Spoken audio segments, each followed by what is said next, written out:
அனைவருக்கும் வணக்கம். Bharat exam YouTube சேனலுக்கு உங்களை அனைவரையும் வரவேற்கிறேன். நண்பர்களே, இது நான் சக்கரவர்த்தி.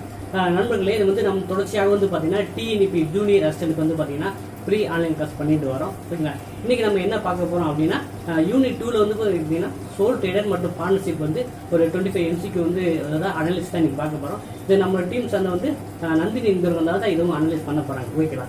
ஸோ நம்ம கிளாஸுக்குள்ளே போகிறதுக்கு முன்னாடி வந்து பார்த்தீங்கன்னா எப்பயுமே வந்து பார்த்தீங்கன்னா பயங்கர ஒரு தடை ஒரு ஏமாற்றம் அந்த மாதிரி வந்து விலகி போகிற மாதிரி தான் இருக்குது நிறைய பேர் டிஎன்பிசி அதாவது டிஎன்இபியாக இருக்கட்டும் போட்டித் தேர்வாளர்கள் மத்தியில். அந்த மாதிரி ஒரு அறிப்பை தான் வந்து தமிழ்நாடு அரசு வந்து புதிய பணியிடங்களுக்கு தடை அப்படின்னு ஒரு அறிப்பை வெளியிட்டிருந்தாங்க. சரிங்களா? இந்த அறிப்பு வந்து பார்த்தீங்கன்னா போட்டித் தேர்வாளர்களுக்கு வந்து பயப்பட தேவையில்லை. ஒரு உதாரணம் சொல்லிடுறேன். ஒரு 10 பேர் வேலை பார்க்குற இடத்துல வந்து வேலைப்பள்ளு காரணமாக வந்து புதிதாக ஒருவரை நியமிக்க மாட்டாங்க. அந்த 10 பேர் வேலை பார்க்குறாங்கன்னா அதில் ஒரு 4 வேகன்சி வந்து காலியாக இருக்குன்னா அந்த காலி பணியிடங்கள் நிரப்பு வந்து எந்த தடையும் இல்லை. புதிதாக தான் ஒரு வேலைவாய்ப்பை உருவக்கூடாது, அந்த புதிய பணியிடங்களுக்கு தான் தடை அப்படின்னு அரசு வந்து தெளிவாக சொல்லியிருக்காங்க. அது போல் பார்த்தீங்கன்னா டிஎன்பிசியோ இல்லை ஏற்கனவே நீங்கள் அப்ளை பண்ண டிஎன்இபி இந்த எக்ஸாமில் வந்து தள்ளி போக வாய்ப்பு இருக்க தவிர தடை கிடையாது. அப்போ வந்து போட்டித் தேர்வுகள் வந்து பயப்படாமல் வந்து தேர்வுகளுக்கு போய்க்கலாம். சரி, ஓகே, வாங்க இன்னைக்கு கிளாஸ்க்குள்ள போகலாம்.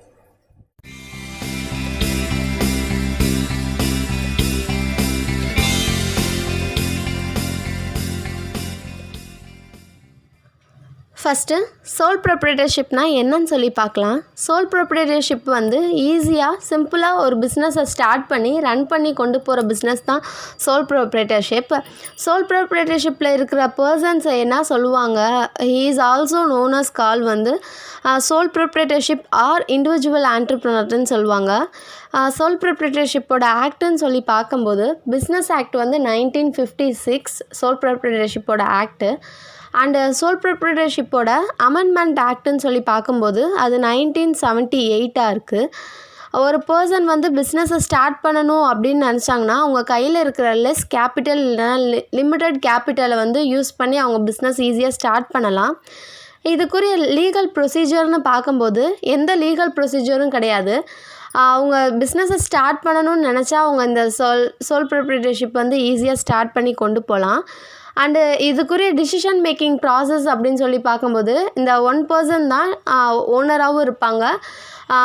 எல்லாமே அந்த 1 பர்சன் ஹேண்டில் பண்ணி கொண்டு போகிறனால அந்த டிசிஷன் மேக்கிங் ப்ராசஸ் வந்து கொஞ்சம் ஈஸியாக ஃபாஸ்ட்டாக மூவ் பண்ணி கொண்டு போகலாம். அண்டு லயபிலிட்டி அப்படின்னு சொல்லி பார்க்கும்போது சிங்கிள் பர்சன் தான் ப்ராஃபிட், அந்த பிஸ்னஸோட ப்ராஃபிட் அண்ட் லாஸ் வந்து அந்த பர்சன் தான் ஹேண்டில் பண்ணிப்பாங்க. ஸோ ப்ராஃபிட் வந்தால் அந்த பர்சனுக்கு வந்து அது யூஸ் ஆகும், அண்ட் லாஸ் வருது அப்படின்னா அந்த பர்சன் தான் அதுக்குரிய லயபிளை வந்து அக்செப்ட் பண்ணிப்பாங்க. இதுதான் சோல் ப்ரொப்ரைட்டர்ஷிப்புன்னு சொல்லி பார்த்துக்கலாம். இது கொஸ்டின்குள்ளே போகலாம். ஃபஸ்ட் கொஸ்டின் என்னன்னு சொல்லி பார்க்கலாம். ஃபஸ்ட் கொஸ்டின் என்ன சொல்கிறாங்கன்னா, sole trading business can be started by, அதாவது சோல் ட்ரேடிங் பிஸ்னஸ் வந்து எத்தனை பேர் ஸ்டார்ட் பண்ணலாம் அப்படின்னு சொல்லி கேட்குறாங்க. Option A at least 2 persons and option B at least 7 persons and option C any 1 person அப்படின்னு சொல்லி கேட்குறாங்க. சோல் ட்ரேடிங் பிஸ்னஸில் 1 person தான் ஸ்டார்ட் பண்ணுவாங்கன்னு சொல்லி பார்த்துருக்கோம். ஸோ அப்படி பார்க்கும்போது option C any 1 person. And second question பார்க்கலாம். செகண்ட் கொஸ்டின் என்ன சொல்கிறாங்க அப்படின்னா, the liability of sole trader is அப்படின்னு சொல்கிறாங்க. அதாவது அந்த சோல் ட்ரேடரோட லயபிலிட்டி என்னவா இருக்கும் அப்படின்னு சொல்லி கேட்குறாங்க. ஸோ அப்படி பார்க்கும்போது option A limited only to is investment in this business and option B limited to total property of the business and option C அன்லிமிட்டட்னு சொல்கிறாங்க. ஒரு சோல் ட்ரேடர் வந்து அங்கே 1 பர்சன் அவரே ஹேண்டில் பண்ணுறனால அந்த கம்பெனியோட லயபிலிட்டிஸை வந்து அவரே தான் அக்செப்ட் பண்ணிப்பார், அந்த பிஸ்னஸோட லயபிலிட்டிஸை வந்து அவர் தான் அக்செப்ட் பண்ணிப்பார். ஸோ அப்படி பார்க்கும்போது அந்த இடத்துல அவரோட லயபிலிட்டி வந்து அன்லிமிட்டடாக தான் இருக்கும். அண்ட் தேர்ட் கொஸ்டின் பார்க்கலாம். தேர்ட் கொஸ்டின் என்ன சொல்கிறாங்கன்னா, sole proprietorship is suitable for, sole proprietorship is suitable ஃபார்னு சொல்கிறாங்க. Option A large scale business, option B medium scale concerns and option C small scale concerns சொல்கிறாங்க. சோல் ப்ரொப்ரைட்டர்ஷிப்னு சொல்லி பார்க்கும்போது அது ஒரு ஸ்மால் ஸ்கேல் கன்சர்னுக்கு தான் சூட்டபுளாக இருக்கும். லார்ஜ் ஸ்கேல் மீடியம் ஸ்கேலுக்கு வந்து அது கம்ஃபர்டபுளாக இருக்காது. ஸோ அப்படி பார்க்கும்போது ஸ்மால் ஸ்கேல் கன்சர்ன்ஸ்க்கு வந்து சோல் ப்ரொப்ரைட்டர்ஷிப் வந்து ஆப்டாக இருக்கும் அப்படின்னு சொல்கிறாங்க. 4th கொஸ்டின் பார்க்கலாம். 4th கொஸ்டின் என்னென்னா டிசிஷன் மேக்கிங் ப்ராசஸ் இன் சோல் ட்ரேடிங் பிஸ்னஸ் அப்படின்னு சொல்கிறாங்க. சோல் ட்ரேடிங்கில் வந்து ஒன் பர்சன் வந்து டிசிஷனை வந்து மேக் பண்ணுறனால ஸோ அந்த மேக் பண்ண டிசிஷனை வந்து ஈஸியாக அவர் வந்து கொண்டு வர முடியும். அப்போ வந்து option A quick and option B slow and option C neither quick நார் ஸ்லோ அப்படின்னு சொல்கிறாங்க. டிசிஷன் மேக்கிங் ப்ராசஸ் இன் சோல் ட்ரேடிங் வந்து அவர் ஈஸியாக டிசிஷனை மேக் பண்ணோன்னே அந்த இதில் எஸ்டாப்ளிஷ் பண்ண முடியும். ஸோ அந்த இடத்துல குயிக் டிசிஷன் வந்து அவர் எடுக்கலாம். அப்படி பார்க்கும்போது option A. And 5th question என்ன சொல்கிறாங்கன்னா a sole trader option A cannot keep his business secrets and option B can keep his business secrets and option C none of thisன்னு சொல்கிறாங்க. ஒரு சோல் ட்ரேடர் வந்து அவரோட பிஸ்னஸ் சீக்ரெட்ஸை வந்து handle பண்ணி வச்சுக்க முடியும். So option B can keep his business secrets. And 6th question என்ன சொல்கிறாங்கன்னா a sole trader has dash liability அப்படின்னு சொல்கிறாங்க. Option B unlimited liability. ஒரு சோல் ட்ரேடர் லைபிலிட்டி வந்து அன்லிமிட்டடாக இருக்குன்னு சொல்லி பார்த்துருக்கோம். So option B unlimited. And 7th question என்ன சொல்கிறாங்கன்னா dash is the oldest form of organization அப்படின்னு சொல்லி கேட்குறாங்க. Option A joint Hindu family and option B partnership and option C sole trading. Oldest form of ஆர்கனைசேஷன்னு கேட்கும்போது சோல் ட்ரேடிங் தான். ஏன்னா sole trading தான் இருக்கிறதுலையே most oldest form of organisation. So option C sole trading. And 8th question it is not difficult to form a dash trading business அப்படின்னு சொல்கிறாங்க.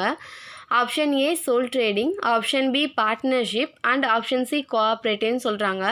ஒரு soul trading பிஸ்னஸை வந்து ஃபார்ம் பண்ணி கொண்டு போகிறது வந்து அவ்வளோ டிஃபிகல்ட்டான ப்ரொசீஜர் எதுவும் கிடையாது. பிகாஸ் வந்து ஒரு சோல் ப்ரொப்ரைட்டர்ஷிப்பில் வந்து எந்த லீகல் ப்ரொசீஜரும் கிடையாது. ஒரு சிங்கிள் பர்சன் பிஸ்னஸை ஸ்டார்ட் பண்ணணும்னு நினச்சா ஈஸியாக ஸ்டார்ட் பண்ணலாம். ஸோ நாட் டிஃபிகல்ட்டுன்னு சொல்லி பார்க்கும்போது சோல் ட்ரேடிங் தான் ஆன்சர். அண்டு லாஸ்ட் கொஸ்டின் என்ன சொல்கிறாங்கன்னா no legal formality is required to start a business businessன்னு சொல்கிறாங்க. அதாவது நோ லீகல் ஃபார்மிட்டி, எந்த லீகல் ஃபார்மிட்டியுமே இல்லாமல் ஒரு லீகல் ப்ரொசீஜர் எதுவுமே இல்லாமல் பிஸ்னஸை ஸ்டார்ட் பண்ணலான்னா என்ன மாதிரி பிஸ்னஸ் அப்படின்னு சொல்லி பார்க்கும்போது option A joint stock company and option B partnership and option C வந்து சோல் ட்ரேடிங்னு சொல்கிறாங்க.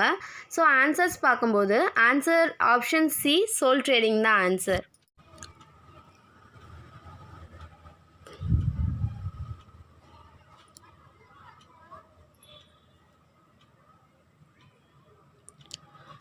Partnership is a formal arrangement by 2 or more பார்ட்டிஸ்ன்னு சொல்கிறாங்க. அதாவது பார்ட்னர்ஷிப்புன்றது ஒரு ஃபார்மல் அரேஞ்ச்மெண்ட், மினிமம் பர்சன்ஸ் வந்து 2 பேர் இருக்கணும் அப்படின்னு சொல்கிறாங்க. அந்த பர்சன்ஸ் வந்து பார்ட்னர்ஷிப்பை வந்து மேனேஜ் பண்ணி கொண்டு போகிறதுக்கும் அண்ட் அதில் இருக்கிற ப்ராஃபிட்ஸை வந்து ஷேர் பண்ணிப்பாங்க. அதாவது என்ன சொல்கிறாங்கன்னா எல்லா பார்ட்னர்ஸுமே அவங்களுக்கு எவ்வளோ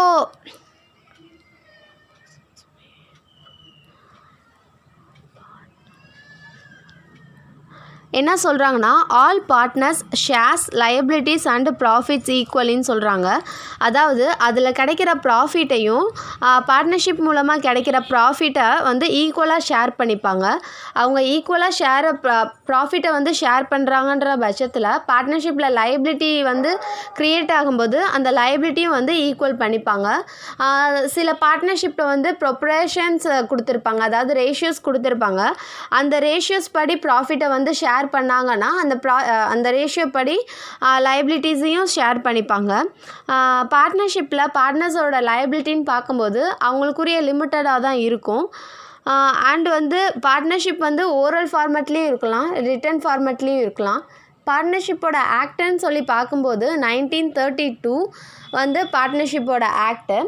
அண்டு பார்ட்னர்ஷிப் பார்க்கும்போது பார்ட்னர்ஷிப் டீடுன்னு சொல்லி ஒன்று வரும். அதாவது பார்ட்னர்ஷிப் டீட்னா என்னென்னா the partners will be govern by mutual agreement அப்படின்னு சொல்கிறாங்க.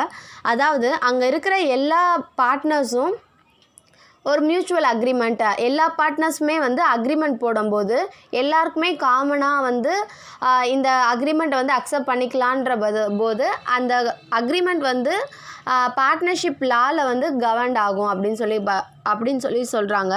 அதாவது govern by mutual agreement it's a partnership deed. Partnership டீடுன்னு சொல்லி பார்க்கும்போது பார்ட்னர்ஷிப் டீடு வந்து ரிட்டன் ஃபார்மேட்டில் தான் இருக்கும். பார்ட்னர்ஷிப் ஆனால் ஓரல் ஆர் ரிட்டன் ஃபார்மேட்டில் இருக்கலாம். பார்ட்னர்ஷிப் டீடு வந்து ரிட்டன் ஃபார்மேட்டில் இருக்கும். சம் கேஸஸ்க்கு மட்டும் வந்து ஓரல் ஃபார்மேட்டில் இருக்கலாம். ஆனால் ஓரல் ஃபார்மேட்டில் இருக்கிற பார்ட்னர்ஷிப் டீடை வந்து அப்ளிகபிள் பண்ணிக்க மாட்டாங்க. ஸோ வந்து most of the partnership deed வந்து ரிட்டன் ஃபார்மேட்டில் தான் இருக்கும். நெக்ஸ்ட் இப்போ கொஸ்டின்குள்ளே போகலாம். ஃபஸ்ட் கொஸ்டின் என்ன சொல்கிறாங்கன்னா, ஏ பார்ட்னர்ஷிப் இஸ் ஃபார்ம்டு பைன்னு சொல்கிறாங்க. பார்ட்னர்ஷிப் வந்து எந்த மாதிரி ஃபார்ம் பண்ணுவாங்க அப்படின்னு சொல்லி கேட்கும்போது ஆப்ஷன்ஸ் பார்க்கலாம். Option A agreement, and option B relationship among persons, and option C the direction of government சொல்கிறாங்க. பார்ட்னர்ஷிப் வந்து அக்ரிமெண்ட் மூலமாக தான் ஃபார்ம் பண்ணுவாங்க. ஸோ அப்படி பார்க்கும்போது ஆப்ஷன் ஏ தான் கரெக்டான ஆன்சர். அண்டு செகண்ட் கொஸ்டின் பார்க்கலாம். செகண்ட் கொஸ்டின் என்ன சொல்கிறாங்கன்னா, த பேசிஸ் ஆஃப் பார்ட்னர்ஷிப்பில் வந்து ஒரு குட் ஃபெய்த்தை பேஸ் பண்ணி மட்டும்தான் வந்து பார்ட்னர்ஷிப்பை வந்து ரன் பண்ணி கொண்டு போக முடியும். ஸோ அப்படி பார்க்கும்போது option A utmost good faith அதான் ஆன்சர். அண்டு தேர்ட் கொஸ்டின் பார்க்கலாம். A partnership firm maybe registered under அப்படின்னு சொல்லி கேட்குறாங்க. பார்ட்னர்ஷிப்போட ஆக்ட் என்ன அப்படின்னு சொல்லி கேட்குறாங்க. பார்ட்னர்ஷிப்போட ஆக்ட் பார்க்கும்போது 1949 வந்து option A, and option B 1956, and option C 1932 சொல்லியிருக்காங்க.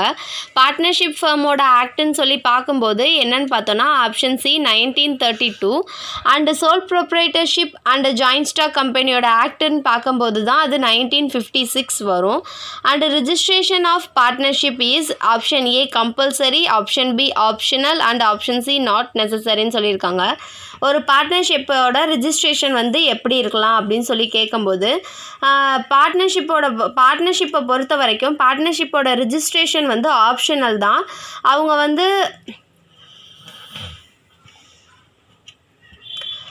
வந்து அதை வந்து ரிஜிஸ்டர் பண்ணிக்கலாம். அது பார்ட்னர்ஸை வந்து பேஸ் பண்ணி எடுத்துக்கிறது. ரிஜிஸ்ட்ரேஷன் பண்ணிக்கலாம், ரிஜிஸ்டர் பண்ணாமலே இருக்கலாம். So option B optional. And fifth question என்ன சொல்கிறாங்க அப்படின்னா, in partnership there existence a relationship of அப்படின்னு சொல்லி கேட்குறாங்க. Option A principal and agent, option B owner and servant, and option C employer and employee. இந்த பார்ட்னர்ஷிப்பை பொறுத்த வரைக்கும் ஓனர் சர்வெண்ட்டுன்னு யாரும் கிடையாது. எம்ப்ளாயும் ஸோ வரமாட்டாங்க. இங்கே இருக்கிற பார்ட்னர்ஸ் எல்லாருமே ஈக்குவல் தான். ஸோ அப்படி பார்க்கும்போது option A principal and agent. And sixth question பார்க்கும்போது the profit and losses of a partnership firm is shared in the days among the partners அப்படின்னு சொல்லி கேட்குறாங்க. அதாவது பார்ட்னர்ஷிப் ஃபர்மோட ப்ராஃபிட் அண்ட் லாஸஸை வந்து பார்ட்னர்ஸ் வந்து எந்த மாதிரி ஷேர் பண்ணிப்பாங்க அப்படின்னு சொல்லி கேட்குறாங்க. Option A agreed ratio, option B optional, and option C equal அப்படின்னு சொல்கிறாங்க. மோஸ்ட் ஆஃப் த பார்ட்னர்ஷிப் வந்து பார்ட்னர்ஸ் வந்து அக்ரிமெண்ட் போடும்போதே கேபிட்டல் இன்வெஸ்ட்மெண்ட் பண்ணும்போதே அந்த கேபிட்டல் வந்து எல்லாருமே ஈக்குவலாக இன்வெஸ்ட் பண்ணுறாங்க அப்படின்னா கேபிட்டல் வந்து பார்ட்னர்ஸ் வந்து ப்ராஃபிட் அண்ட் லாஸஸை எதை மூலயமா வந்து ஷேர் பண்ணிப்பாங்க அப்படின்னா அவங்களோட கேபிட்டல் வச்சு. பிகாஸ் அவங்க எவ்வளோ வந்து அமௌண்ட் கேபிட்டல் இன்வெஸ்ட்மெண்ட் பண்ணுறாங்க அதை பேஸ் பண்ணி தான் எல்லா பார்ட்னர்ஸுமே அக்ரிமெண்ட் வந்து எல்லா பார்ட்னர்ஸுமே ஈக்குவல் அப்படின்னு போட்டாங்க அப்படின்னா எல்லா பார்ட்னர்ஸுமே வந்து ஈக்குவலாக இருப்பாங்க. ஸோ ப்ராஃபிட் அண்ட் லாஸஸை வந்து ஈக்குவலாக ஷேர் பண்ணிப்பாங்க. சப்போஸ் அக்ரிமெண்ட் போடும்போது பார்ட்னர்ஸ் வந்து அக்ரீட் ரேஷியோ கேபிட்டலை பேஸ் பண்ணி பார்ட்னர் வந்து எவ்வளோ கேபிட்டல் போடுறாங்களோ அதை பேஸ் பண்ணி வந்து ப்ராஃபிட் அண்ட் லாஸஸை வந்து ஷேர் பண்ணிக்கலான்னு அக்ரிமெண்ட்டில் இருக்குது அப்படின்னா பார்ட்னர்ஸ் வந்து எவ்வளோ கேபிட்டல் போடுறாங்க அப்படின்ற ரேஷியோவை வச்சு ஷேர் பண்ணிப்பாங்க. ஸோ மோஸ்ட் ஆஃப் த கேசஸில் வந்து அக்ரீடு ரேஷியோ தான். ஸோ செவன்த்து கொஸ்டின் என்ன சொல்கிறாங்க அப்படின்னா the partners liability in India அப்படின்னு சொல்லி கேட்குறாங்க. பார்ட்னர்ஸோட லயபிலிட்டி வந்து ஆப்ஷன் ஏ பார்க்கும்போது limited, option B unlimited and option C none of தீஸ்ன்னு சொல்கிறாங்க. த பார்ட்னர்ஸ் லயபிலிட்டி இன் இந்தியான்னு சொல்லி பார்க்கும்போது பார்ட்னர்ஸோட லயபிலிட்டி வந்து அன்லிமிட்டடாக தான் இருக்கும். சப்போஸ் வந்து பார்ட்னர்ஷிப் வந்து லாஸில் போயிடுச்சு, அந்த லயபிலிட்டி வந்து ஹை ஆயிடுச்சு அப்படின்னா பார்ட்னர்ஸ் அவங்களோட பர்சனல் அசட்டை வந்து சேல் பண்ணினாலும் அதோட லயபிலிட்டி பார்ட்னர்ஷிப்போட லயபிலிட்டியை வந்து அடைக்கணும். இதே வந்து ஜாயின்ட் ஸ்டாக் கம்பெனி அப்படின்னு பார்க்கும்போது ஜாயின்ட் ஸ்டாக் கம்பெனியில் தான் ஒரு பர்சன் அந்த பர்சனோட லைபிலிட்டி வந்து லிமிட்டடாக இருக்கும். அதை எதை பொறுத்துனா அந்த ஜாயின்ட் ஸ்டாக் கம்பெனியோட பர்சன் வந்து கேபிட்டல் வந்து எவ்வளோ போடுறாங்க அப்படின்றத பேஸ் பண்ணி. இங்கே பார்ட்னர்ஷிப்புன்னு பார்க்கும்போது பார்ட்னரோட லைபிலிட்டி வந்து அன்லிமிட்டடு. பார்ட்னர்ஷிப்போட லைபிலிட்டி வந்து அதிகமாக ஆயிடுச்சு அப்படின்னா பர்சனல் அசட்டை சேல் பண்ணினாலும் லைபிலிட்டியை வந்து அடைக்கணும். அண்டு ஆப்ஷன் 8 வந்து என்ன கொஸ்டின் 8 என்ன சொல்கிறாங்கன்னா the maximum number of option 8 என்ன சொல்கிறாங்கன்னா the maximum number of members in non banking ஃபேர்மை. மேக்ஸிமம் நான் பேங்கிங் ஃபேர்மாக இருக்குது அப்படின்னா அதோட மேக்ஸிமம் நம்பர் வந்து 20 தான். Option B 20. And last question a partner who does not take part in the working of the firm is called dash partner. And என்ன சொல்கிறாங்கன்னா பார்ட்னர்ஷிப்பில் அவங்களும் ஒரு பார்ட்னராக தான் இருப்பாங்க, பட் ஆனால் எதுலேயுமே இன்வால்வ் ஆக மாட்டாங்க. அப்படின்ற பார்ட்னர்ஸை என்ன சொல்கிறாங்க அப்படின்னா ஆப்ஷன் சி ஸ்லீப்பிங் பார்ட்னர்னு சொல்கிறாங்க.